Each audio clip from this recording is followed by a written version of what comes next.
അധ്യായം 9. അപായത്തിനെതിരെ വിശ്വാസപൂർവം. എസ്തർ 4 പ്രധാന സന്ദേശങ്ങൾ വിശ്വാസം, അപായ സമയത്തെ ധൈര്യം, ദൈവികമായ സമയജ്ഞാനം എന്നിവ ഉൾക്കൊള്ളുന്നു. ദൈവിക നിയോഗത്തിന്റെ പ്രാധാന്യം ഉപദേശിക്കുന്നു. മൊർദെഖായിയുടെ നിലവിളിയും എസ്തേറിന്റെ നിശ്ചയവും ദൈവജനത്തിന്റെ രക്ഷയ്ക്കായുള്ള കരുതൽ എന്ന് വെളിപ്പെടുന്നുണ്ട്.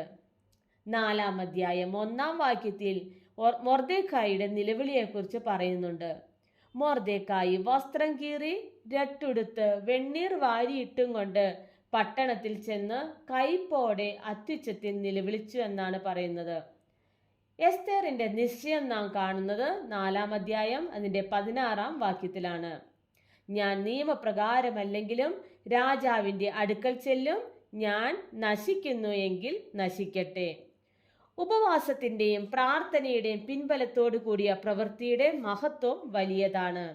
രാജസന്നിധിയിൽ ചെല്ലുവാൻ അനുവാദമില്ലാതിരുന്ന സമയത്ത് അതിന് തുനിഞ്ഞ എസ്തേർ ശൂശനിലുള്ള എല്ലാ യഹൂദന്മാരും 3 ദിവസം രാവും പകലും ഒന്നും തിന്നാതെ എസ്തേറിന് വേണ്ടി ഉപവസിക്കുവാൻ ആവശ്യപ്പെടുന്നു.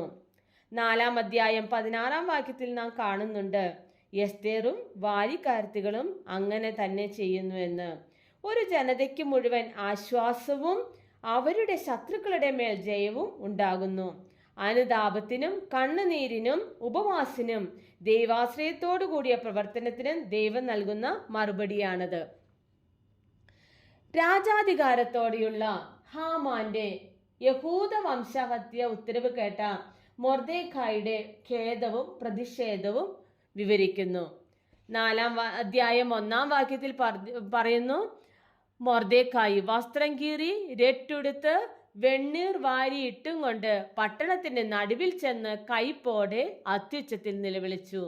അതുപോലെ എല്ലാ യഹൂദരും ഉപവാസത്തോടെ കരയുന്നു. മൊർദെഖായി രട്ടുടുത്ത് രാജാവിന്റെ പടിവാതിലോളവും എത്തുന്നു. 4-ാം അധ്യായം 1 മുതൽ 4 വരെയുള്ള വാക്യങ്ങൾ വായിച്ച് നമുക്ക് അത് മനസ്സിലാക്കാവുന്നതാണ്. ഇനി 4-ാം അധ്യായം 5 മുതൽ 14 വരെയുള്ള വാക്യങ്ങളിൽ എസ്തേറിനോട് മൊർദെഖായി ഹതാക്ക് വഴി എസ്തേറിന് ഹാമാന്റെ ഉപായം വിവരിച്ച് സന്ദേശം അയക്കുന്നതും രാജാവിന്റെ സന്നിധിയിൽ ചെന്ന് സ്വന്തം ജനത്തിനായി യാചിക്കുക എന്ന് ആവശ്യപ്പെടുന്നതുമായ സംഗതികൾ വിവരിക്കുന്നു. യഹൂദരെ നശിപ്പിക്കുവാനുള്ള രാജാവിന്റെ തീർപ്പ് എസ്തേറിന്റെ പക്കൽ മൊർദെഖായി എത്തിക്കുന്നു. എസ്തേറിന്റെ പ്രാഥമിക ഭയം രാജാവിനെ കാണാൻ ക്ഷണിക്കപ്പെടാത്തവർ അനുമതി കൂടാതെ അവന്റെ മുന്നിലെത്തിയാൽ മരണശിക്ഷ അനുഭവിക്കുമെന്ന മറുപടി 4-ാം അധ്യായം 11-ാം വാക്യത്തിൽ കാണാം. മൊർദെഖായിയുടെ പ്രതികരണം 10 മുതൽ 14 വരെയുള്ള വാക്യങ്ങളിൽ രേഖപ്പെടുത്തിയിട്ടുണ്ട്. എസ്തേറിന്റെ ധീരമായ തീരുമാനം, ഞാൻ രാജാവിന്റെ അടുക്കൽ ചെല്ലാം, നശിക്കേണ്ടി വന്നാൽ നശിക്കാം. ഈ തീരുമാനത്തിന് ഉപവാസത്തിന്റെയും പ്രാർത്ഥനയുടെയും പിൻബലത്തോടു കൂടിയ ഒരുക്കം ഉണ്ടായിരുന്നു. ഇനി നമുക്ക് പ്രധാന കഥാപാത്രങ്ങളും അവരുടെ പങ്കും നോക്കാം. ഒന്നാമതായി എസ്തേർ എന്ന കഥാപാത്രത്തെക്കുറിച്ച് നോക്കാം. സ്വജനത്തോടുള്ള സ്നേഹം നിമിത്തം അപായം സംഭവിക്കാൻ പോകുന്ന യഹൂദരെ രക്ഷിക്കുവാൻ തയ്യാറാകുന്നു. രാജ്ഞിയായി ഇത്തരമൊരു സമയത്തിനായി നിയോഗിക്കപ്പെട്ടത് ദൈവത്തിന്റെ പദ്ധതിയാണ്. 4-ാം അധ്യായം 14-ാം വാക്യത്തിൽ പറയുന്നുണ്ട്, ഈ സമയത്ത് മിണ്ടാതിരുന്നാൽ യഹൂദന്മാർക്ക് മറ്റൊരു സ്ഥലത്ത് നിന്ന് ഉദ്ധാരണവും രക്ഷയും ഉണ്ടാകും എന്ന്. രാജാവിന്റെ മുമ്പിൽ ഹാജരാകുവാൻ അവൾ ഭയപ്പെടുന്നു. പക്ഷേ മൊർദെഖായിയുടെ വാക്കുകൾ അവളെ ധൈര്യപ്പെടുത്തുന്നു. അവൾ തന്റെ ജനത്തിനായി ജീവൻ വെക്കാൻ തയ്യാറാണ്. ദൈവം തന്റെ ജനത്തെ രക്ഷിക്കാൻ എസ്തേറെ തെരഞ്ഞെടുത്തു. എന്തെന്നാൽ അവൾ തന്റെ ജീവൻ പണയപ്പെടുത്താൻ തയ്യാറായി എന്ന് സ്വർണനാവുകാരനായ ഈവാനിയോസ് എഴുതിയിട്ടുണ്ട്. അപ്പോൾ സ്വർണനാവുകാരനായ ഈവാനിയോസ് എസ്തേറിനെ കുറിച്ച് പറഞ്ഞിരിക്കുന്നത് എന്താണ്? ദൈവം തന്റെ ജനത്തെ രക്ഷിക്കാൻ എസ്തേറെ തിരഞ്ഞെടുത്തു. എന്തെന്നാൽ അവൾ തൻ്റെ ജീവൻ പണയപ്പെടുത്താൻ തയ്യാറായി എന്ന്. രാജ്ഞി പദവിയിൽ ഇരുന്നു കൊണ്ട് ജനത്തെ വിടുവിക്കാനുള്ള ദൗത്യം അവൾ ആഴമേറിയ വിശ്വാസത്തോടും സ്വന്തം ജീവനേക്കാൾ ഉപരിയായ കരുതലോടും കൂടെ വിവേകപൂർണമായി അവൾ നിറവേറ്റുന്നു. സ്ത്രീത്വത്തിന്റെ മാതൃകയായി പുതിയ യൂതിത്തായി എസ്തേർ കാണപ്പെടുന്നു. ബലഹീനരായവരിൽ ദൈവം തൻ്റെ ശക്തി പ്രകാശിപ്പിക്കുന്നു. 2 കൊരിന്ത്യർ 12 അധ്യായം 9 വാക്യത്തിൽ എൻ്റെ കൃപ നിനക്ക് മതി, എൻ്റെ ശക്തി ബലഹീനതയിൽ തികഞ്ഞു വരുന്നു എന്ന് പറഞ്ഞു. ആകിയാൽ ക്രിസ്തുവിന്റെ ശക്തി എൻ്റെ മേൽ ആവസിക്കേണ്ടതിന് ഞാൻ അതിസന്തോഷത്തോടെ എൻ്റെ ബലഹീനതകളിൽ പ്രശംസിക്കും. അപ്പോൾ ബലഹീനരായവരിൽ ദൈവം തൻ്റെ ശക്തി പ്രകാശിപ്പിക്കുന്നു. ഭയത്തെ മറികടന്ന് അനീതിക്കെതിരെ പോരാടി വിജയം നേടുവാൻ എസ്തേർ മാതൃക കാണിക്കുന്നു. ഇനി ആദ്യത്തെ കഥാപാത്രമായിരുന്നു എസ്തേർ. ഇനി രണ്ടാമതായി മൊർദെഖായി. മൊർദെഖായി ആരായിരുന്നു എന്ന് നമ്മൾ പഠിച്ചു. എസ്തേറിന്റെ വളർത്തപ്പനും ഉപദേശകനും യഹൂദരുടെ നേതാവുമായിരുന്നു. എസ്തേറിനെ ധൈര്യപ്പെടുത്തി അവളുടെ ദൈവികമായ ഉദ്ദേശം ഓർമ്മപ്പെടുത്തുന്നു. മൊർദെഖായിയുടെ രട്ട് ഒരു പ്രതീകമാണ്. ഇത് ലോകത്തിന്റെ അഹങ്കാരത്തെ തള്ളി പറയുന്നു.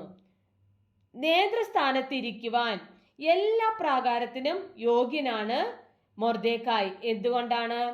സ്വന്തം ജനത്തിന്റെ ക്ഷേമവും സ്വന്തം വിശ്വാസത്തോടുള്ള പ്രതിബദ്ധതയും മാത്രമല്ല, എസ്തേറിന്റെ ഭയാശങ്കകൾ നീക്കി ധൈര്യപ്പെടുത്തി സ്വന്തം ജനത്തിനു വേണ്ടി മരിക്കുവാൻ പോലും തയ്യാറാകത്തക്ക വിധം അവളുടെ മനസ്സിന് ബലം നൽകുവാൻ തക്ക ശക്തിയുള്ളതാണ് മൊർദെഖായിയുടെ വാക്കുകൾ.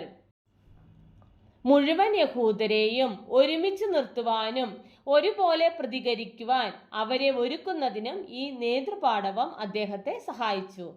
വാക്കിന്റെ ശക്തിയെക്കുറിച്ച് യാക്കോബ് ശ്ലീഹ പറയുന്നുണ്ട്. യാക്കോബ് 3 അധ്യായം 2 മുതൽ 9 വരെയുള്ള വാക്യങ്ങൾ വായിച്ച് മനസ്സിലാക്കാവുന്നതാണ്. മൂന്നാമത്തെ കഥാപാത്രമാണ് പാർസ്യയിലെ യഹൂദർ. വിശ്വാസികളായ സഹോദരങ്ങൾ തമ്മിലുള്ള ഐക്യം അവരിൽ ഉണ്ടായിരുന്നു. സാമൂഹിക ഐക്യത്തോടെ എസ്തേറിനെ പിന്തുണച്ച് അവർ ഉപവസിക്കുന്നു. എല്ലാവരും ഒന്നിച്ച് ഉപവസിച്ചത് അവരുടെ ഐക്യദാർഢ്യം കാണിക്കുന്നു. അധികാര സ്ഥാനത്തിരിക്കുന്നവർക്ക് പ്രാർത്ഥനയുടെയും സഹകരണത്തിലൂടെയും പിന്തുണ നൽകുവാൻ സമൂഹത്തിന് കടമയുണ്ട്. ഒരേ അപ്പത്തിന്റെ അംശികളും ക്രിസ്തു തലയായുള്ള ഏക ശരീരത്തിലെ അവയവങ്ങളുമാണ് നാം എല്ലാവരും. ഇനി ദൈവികമായ ഒരുക്കത്തെക്കുറിച്ചുള്ള തിരിച്ചറിവ്.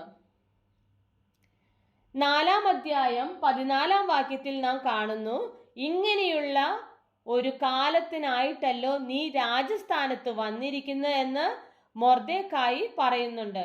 മൊർദെഖായിയുടെ ഈ വാക്കുകൾ ദൈവത്തിന്റെ സമയം, അതായത് കൈറോസ് എന്ന ആശയം സൂചിപ്പിക്കുന്നു. സഭാപിതാക്കൾ ഇതിനെ ദൈവികമായ ഇടപെടലിന്റെ നിമിഷം എന്ന് വിശദീകരിക്കുന്നുണ്ട്.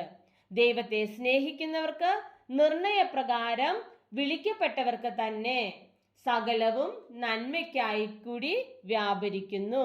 റോമർ 8:28. സാമൂഹ്യ നീതിക്കായുള്ള പോരാട്ടം. മൊർദെഖായിയുടെ പ്രതിഷേധം സത്യത്തിനായുള്ള നിലപാടിന് ഒരു മാതൃകയാണ്. സത്യം പ്രവർത്തിക്കുക എന്നത് നീതിപൂർവം ജീവിക്കുന്നതിന്റെ ഭാഗമാണ്. ഇത് യാക്കോബ് 1:22 പറയുന്നുണ്ട്. മൊർദെഖായിയുടെ ചോദ്യം, നീ രാജസ്ഥാനത്ത് എത്തിയത് ഈ സമയത്തിനായല്ലോ എന്നതാണ്.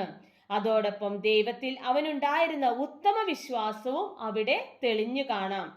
നീ ഈ സമയത്ത് മിണ്ടാതിരുന്നാൽ യഹൂദന്മാർക്ക് മറ്റൊരു സ്ഥലത്ത് നിന്ന് ഉദ്ധാരണവും രക്ഷയും ഉണ്ടാകുമെന്ന വാചകം 4 അധ്യായം 14 വാക്യത്തിൽ ഇതാണ് ഈ വാചകം എന്താണ് സൂചിപ്പിക്കുന്നത്?